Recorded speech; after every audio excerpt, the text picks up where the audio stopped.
नमस्कार, बुलेटिन में स्वागत है आपका और मैं हूं आपके साथ जागृति खंतवाल। और अब बात देवभूमि की। ऋषिकेश में G20 की तीसरी बैठक होने वाली है, जिसके चलते आज जॉली ग्रांट एयरपोर्ट पर सुबह की फ्लाइट से G20 सम्मेलन में प्रतिभाग करने ब्राजील से 3 प्रतिनिधिमंडल के सदस्य पहुंचे, जिनका स्थानीय संस्कृति और लोक परंपराओं से ढोल धमाओं के साथ भव्य स्वागत किया गया। इस अवसर पर उप जिलाधिकारी शैलेंद्र सिंह नेगी सहित स्थानीय कलाकार, जिला प्रशासन और पुलिस के अधिकारी उपस्थित रहे। तो ऋषिकेश में G20 की तीसरी बैठक का आयोजन किया गया है। वहीं आपको बता दें कि इस तीसरी बैठक में जहां कई चीजों को लेकर बातचीत की जाएगी, चर्चा होगी, तो वहीं ब्राजील से प्रतिनिधिमंडल ऋषिकेश पहुंचे हैं। वहीं इस खबर पर ज्यादा जानकारी के लिए हमारे सहयोगी विकास खरे हमारे साथ जुड़ गए। विकास, सबसे पहले आपसे जानना चाहेंगे, ऋषिकेश में G20 की तीसरी बैठक का आयोजन किया गया है, क्या कुछ अहम इस बार बैठक में रहने वाला है और इस वक्त कौन कौन वहां पर पहुंचे हैं? बिल्कुल देखिए, अगर हम बात करें तो G20 सम्मेलन का कहीं ना कहीं जो एक अहम हिस्सा उसमें जो आज काफी अहम फैसले यहाँ पर ले जाएंगे। और आज सुबह ही जो है ब्राजील से एक जो है पूरा जो जत्था है विदेश से वो पहुंचा था, तो जिसको लेकर अब जो है पूरी जो तमाम तैयारियां मीटिंग को लेकर वो पूरी की कर कहीं ना कहीं जो इस सम्मेलन में जो जो साफ और मुद्दे हैं वो साफ तौर पे दिखा गए। कहने के भ्रष्टाचार को लेकर जो है एक नई रणनीति बनी है ताकि भ्रष्टाचार को कैसे जड़ से खत्म किया जाए। तो ऐसे में जो विदेश से जो मेहमान पहुंचे उन्होंने भी सामने अपना जो यही अपना पक्ष रखा कि कहीं ना कहीं जो भ्रष्टाचार है उस पर कहीं ना कहीं लगाम लग सके। तो ऐसे में जो तमाम और भी जो मुद्दे उत्तराखंड को लेकर आज जो है G20 की जो तीसरी मीटिंग है जो आज कहने के आयोजित होने वाली है, तो इसको लेकर जो तमाम जो मुद्दे और भी इन पर चर्चा होने वाली जागृति। और कहीं ना कहीं जो और भी मेहमान है जो विदेश से पहुंचने वाले वो भी फिलहाल जोलीग्रांट एयरपोर्ट पर पहुंच चुके हैं और भी मेहमान यहाँ पर आएंगे। तो कहीं ना कहीं तमाम जो मुद्दे इनको लेकर आज चर्चा भी की जाएगी ऋषिकेश में। जी जागृति। जी बिल्कुल विकास, ये भी जानना चाहेंगे कब तक ये बैठक रहने वाली है और इस बैठक के बाद क्या कुछ खास कार्यक्रम जो है वो विदेशी डेलीगेट्स के लिए आयोजित किए गए हैं? अभी देखिए, हम अगर बैठक की बात करें तो बैठक लगभग 3 से 4 घंटे के लगभग चलेगी। और ये जो है ऋषिकेश की मुनि की रेती में जो है इसका आयोजन हो रहा है G20 सम्मेलन का। इसको लेकर हरिद्वार जो ऋषिकेश प्रशासन है उसके द्वारा जो तमाम जो तैयार है वो पूरी कर ली गई है। और कहीं ना कहीं जिस तरह सम्मेलन यहाँ पर शुरू होने जा रहा है, तो कहने के जो अहम मुद्दे हैं उत्तराखंड को लेकर उनकी भी यहाँ पर चर्चा होगी। विदेश से जो मेहमान आए उनकी भी जो यहाँ पर राय ली जाएगी। और कहने के जो एक मुद्दा साफ तौर पर सामने निकल आ रहा है जागृति, वो भ्रष्टाचार का है। आखिरकार भ्रष्टाचार पर किस तरह से जो है लगाम लग सके आने वाले समय में। जो कहीं ना कहीं 2024 का जो मुद्दा है जिसको लेकर भाजपा चल रही है वो कहीं ना कहीं वो एक साफ और स्पष्ट जो है जनता के बीच रखा जाए। तो कहीं ना कहीं भ्रष्टाचार विरोध के खिलाफ एक नए यहाँ पर जो है अहम फैसले ले जाएंगे ताकि इस पर जो है लगाम लग सके। और ऐसे में जो कुछ ही समय के बाद यहाँ पर जो है G20 का जो सम्मेलन वो शुरू होने वाला है, कहीं ना कहीं अपनी राय भी जो विदेश से जो यहाँ पर मेहमान पहुंचे वो भी यहाँ पर रखेंगे। जी जागृति। जी बिल्कुल, बहुत बहुत धन्यवाद आपका हमारे साथ जुड़ने के लिए और तमाम जानकारी हम तक पहुंचाने के लिए। तो G20 को लेकर के ये बैठक आयोजित की गई। इस बैठक में जहां भ्रष्टाचार का मुद्दा अहम रहने वाला है उसको लेकर चर्चा की जाएगी। तो लगातार विदेशी डेलीगेट्स G20 की इस तीसरी बैठक में शामिल होने के लिए पहुंच रहे हैं। ब्राजील से भी प्रतिनिधिमंडल ऋषिकेश पहुंचे। रुड़की के बेलरा गांव में हुए बवाल के मामले में अब बड़े पैमाने पर राजनीति शुरू हो चुकी है। बीजेपी, कांग्रेस, भीम आर्मी और बसपा के बड़े नेता गांव में पहुंचकर पीड़ित परिवारों से मुलाकात कर रहे हैं। तो वहीं हरिद्वार से सांसद रमेश पोखरियाल निशंक ने कई बड़े नेताओं के साथ पीड़ित परिवार से मुलाकात की है। सांसद ने कहा कि मामले में लगातार कार्रवाई हो रही है, निर्दोष लोगों को बेवजह नहीं फंसाया जाएगा।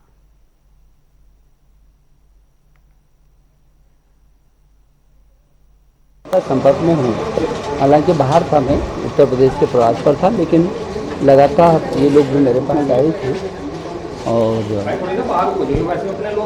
मैं लगातार प्रशासन शासन के न तो संपर्क में था बल्कि जो गलत हैं उनको दंडित हो सके इस दिशा में लगातार हमारी गवर्नमेंट भी कोशिश में है। बहुत कड़ाई से इसमें निर्णय भी हो रहे हैं और इसकी उच्च स्तर की जांच, जो लोगों ने कहा था उसकी उच्च स्तर की जांच, जो दोषी है उसको कम से कम किसी कीमत पर छोड़ा नहीं जाएगा। तमाम सूचनाएं हैं, कुछ लोग बाहर से भी दिखाई दी, बल्कि गांव के लोग उतने दोषी नहीं है। ये बाहर से आकर के कौन लोग ये करके गए हैं वो भी चिन्हित होंगे और एक भी नहीं छूटेगा।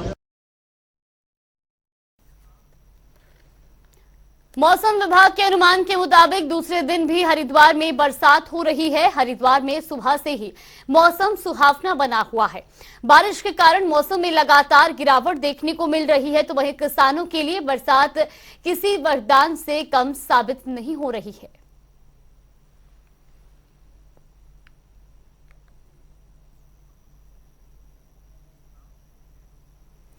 उत्तराखंड मौसम विभाग ने 3 दिन के लिए प्रदेश के कई जिलों में ऑरेंज अलर्ट जारी किया है। चारधाम यात्रा के लिए भी अलर्ट जारी किया गया है, जिसको लेकर डीजीपी अशोक कुमार ने सभी कर्मचारियों को निर्देश दिए हैं। उन्होंने कहा कि एनडीआरएफ और एसडीआरएफ की टीम लगातार अलर्ट मोड पर है। चारधाम यात्रा अभी सुचारू रूप से चल रही है।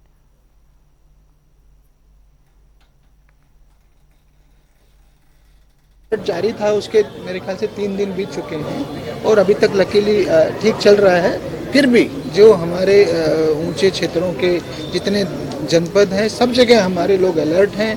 हमारी एसडीआरएफ की टीमें लगी हुई हैं। चारधाम यात्रा रुकी नहीं है। अगर ऐसी नौबत आई तो उस पर भी विचार करेंगे। अभी ऐसी नौबत नहीं आई है और अभी तक यात्रा ठीक ठाक चल रही है। उत्तराखंड के पूर्व मुख्यमंत्री हरीश रावत के स्टिंग प्रकरण मामले में एक बार फिर से चर्चाओं में है। इस मामले में सीबीआई ने हरीश रावत, हरक सिंह रावत, उमेश कुमार और मदन बिष्ट को नोटिस जारी किया है। तो वही इस मामले में खानपुर से निर्दलीय विधायक और स्टिंग के सूत्रधार उमेश कुमार ने कहा कि हम सीबीआई का पूरा सहयोग करेंगे। तो वही इस मामले में बीजेपी के प्रदेश मीडिया प्रभारी मनवीर चौहान ने कहा कि मामला न्यायालय में चल रहा है, जिस पर कानून अपना काम कर रहा है।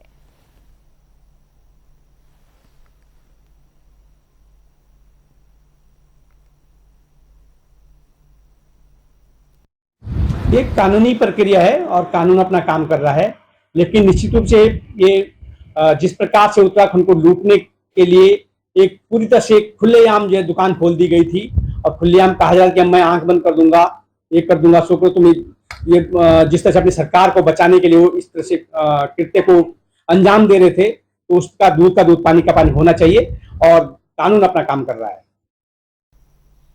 4 जुलाई से कांवड़ यात्रा की शुरुआत होने जा रही है, जिसको लेकर पर्यटन मंत्री सतपाल महाराज हरिद्वार पहुंचे हैं। सतपाल महाराज ने हर की पैड़ी पर पहुंचकर कांवड़ यात्रा के लिए होने वाली सभी व्यवस्थाओं का जायजा लिया है। अधूरे पड़े कार्यों को लेकर जल्द से जल्द पूरा करने के निर्देश दिए हैं। कांवड़ यात्रा के दौरान कांवड़ियों पर हेलीकॉप्टर से फूल बरसाए जाएंगे, तो वहीं टूटी सड़कों को लेकर भी अधिकारियों को मरम्मत करने के निर्देश दिए हैं।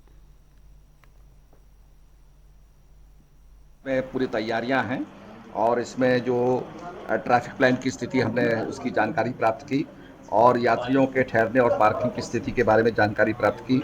जो क्षतिग्रस्त रोड हैं उनकी मरम्मत हो रही है और डामरीकरण हो रहा है, कार्य तेजी से चल रहे हैं। इसके साथ साथ कांवड़ियों की सुरक्षा की दृष्टि से भी हम लोगों ने जायजा लिया है। जगह जगह कैंप बनेंगे और लोगों की जो है व्यवस्था होगी। इसके साथ साथ मैंने आदेश दिए हैं कि हेलीकॉप्टर से जो है कांवड़ियों पर पुष्प वर्षा की जाए। जो कांवड़ी यहाँ आते हैं वो भगवान शंकर के भक्त होते हैं, उनका अभिवादन करना, सत्कार करना हमारा धर्म है।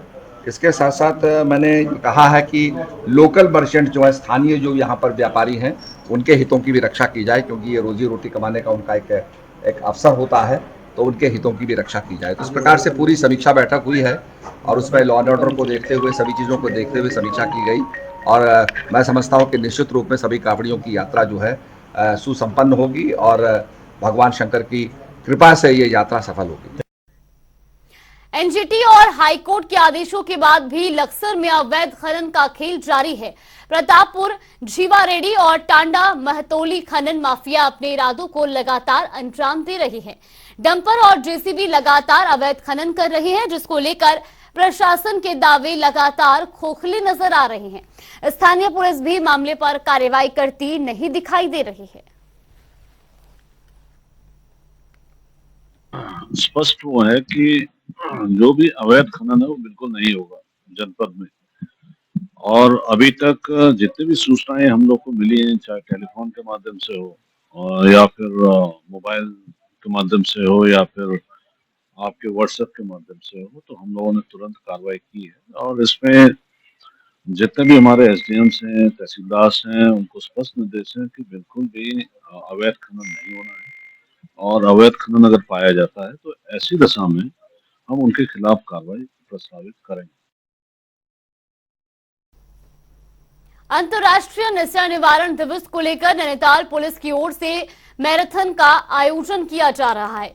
एसएसपी पंकज भट्ट ने बताया कि जिले को नशा मुक्त करने के लिए इस मैराथन दौड़ का आयोजन किया जा रहा है। 26 जून को मैराथन का सुबह 6:30 बजे आयोजन किया जाएगा। मैराथन के माध्यम से युवाओं को नशे के खिलाफ जागरूक करना है। इसको 26 तारीख की प्रातः 6:30 बजे हम लोग करवा रहे हैं और इसमें हम सभी से उम्मीद करते हैं कि भारी संख्या में, क्योंकि ये ड्रग अवेयरनेस कैंपेन के रूप में इसको लिया जा रहा है और माननीय मुख्यमंत्री जी का जो पहले से विजन है उसको आगे बढ़ाने के लिए अवेयरनेस कैंपेन चलाया जा रहा है।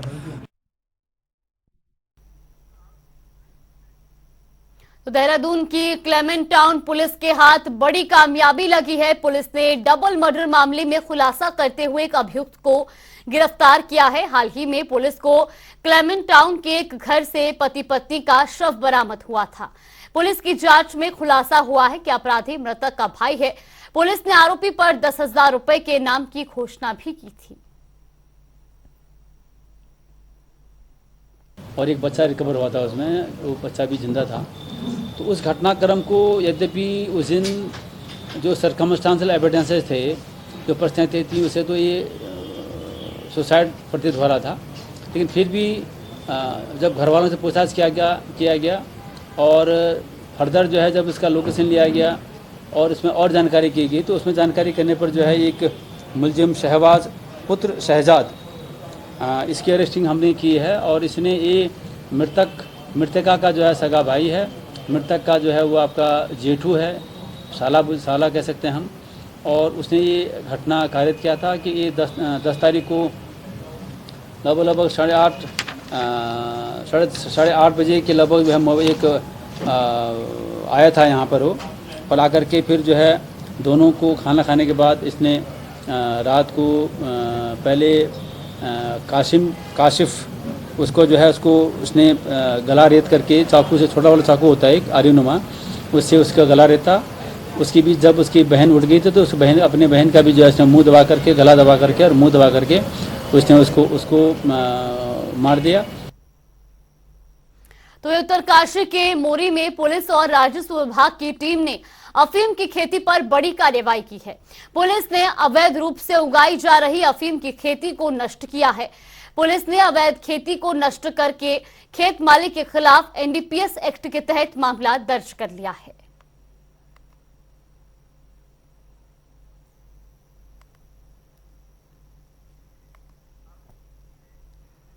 तो वही देहरादून में स्थित पटेल भवन में एंटी ड्रग सेमिनार का आयोजन किया गया है। सेमिनार में उन तमाम मुद्दों पर चर्चा की गई है जो प्रदेश को ड्रग मुक्त बनाने में कारगर साबित होंगे। आपको बता दें कि मुख्यमंत्री पुष्कर सिंह धामी के आदेशों पर पुलिस 2025 तक उत्तराखंड को ड्रग फ्री बनाने के लक्ष्य के साथ काम कर रही है। तो वही पुलिस ने कुछ ऐसे स्थानों को भी चिन्हित किया है जहां ड्रग सप्लाई होता है।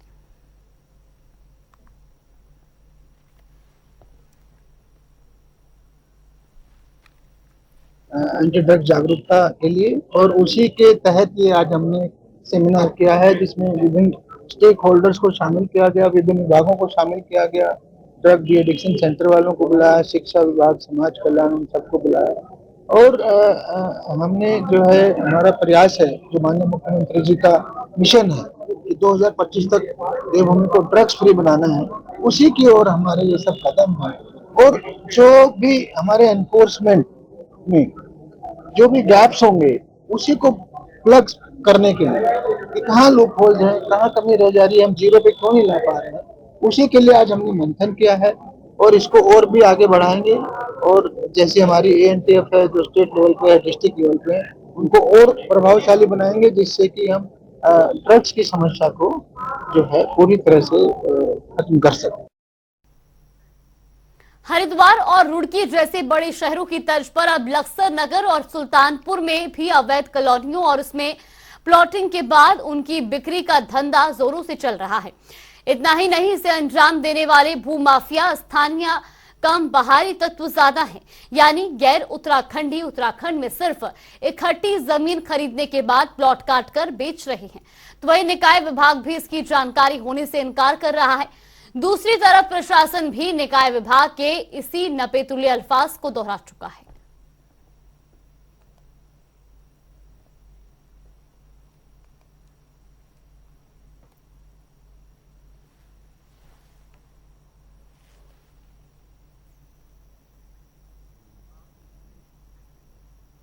देवभूमि उत्तराखंड को देवी देवताओं के साथ वीरों की भूमि कहा जाता है। प्रदेश के मुख्यमंत्री पुष्कर सिंह धामी खुद सैनिक परिवार से आते हैं। तो वहीं प्रदेश के युवा अंकुश थापा ने एनडीए की परीक्षा पास कर उत्तर प्रदेश का नाम ऊंचा किया है। अंकुश थापा को ट्रेनिंग के लिए हैदराबाद की एयरफोर्स की एकेडमी भेज दिया गया है, जहां से अंकुश थापा फ्लाइंग ऑफिसर के पद पर चयनित हुए हैं। तो वहीं गोरखाली सुधार सभा के अध्यक्ष पद्म सिंह थापा ने अंकुश थापा के माता पिता को शॉल देकर सम्मानित किया है।